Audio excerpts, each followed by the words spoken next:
ఆగనా ప్రస్తుతం తెలంగాణలో రేవంత్ రెడ్డి వచ్చిన తర్వాత ఉచిత పథకాలు పెట్టాడు. ఏంటంటే ఉచిత కరెంటు, ఉచిత బస్సు, దాంతో పాటుగా 500 రూపాయల గ్యాసు, ఆడవారికి 2000 ఇస్తాము అని చెప్పాడు. అలానే కళ్యాణ లక్ష్మికి కూడా తులం బంగారం పెడతా అన్నాడు. ఇందులో మీకు ఏ పథకాలు అందాయి?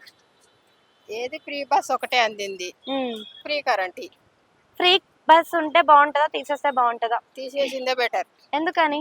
ఏముంది, ప్రతి ఒక్కరు ఎక్కడం దిగడం తప్ప ఏం లేదు ఆడ, ఆ, తీసేయడమే బెటర్. అంటే ఛార్జీలు లేకుండా ఫ్రీ బస్సు తీసేసి ఇంకా వేరే ఏదన్నా బెటర్. ఫ్రీ బస్సు ఉండడం ఎవరికి, కాలేజీ పిల్లలకు, స్కూల్ పిల్లలకు, వాళ్ళకు మాత్రమే పనిచేస్తుంది. డ్యూటీ వాళ్ళకు కూడా ఏం సంబంధం లేదు దానికి. ఈ ప్రతి ఒక్కరికి పెట్టడం అవసరం లేదు. అంటే ఇప్పుడు కేసీఆర్ ప్రభుత్వంలో మనకి ఎటువంటి పథకాలు అందలేదు, కానీ రేవంత్ రెడ్డి ప్రభుత్వంలో పథకాలు ఇస్తున్నాడు కదా.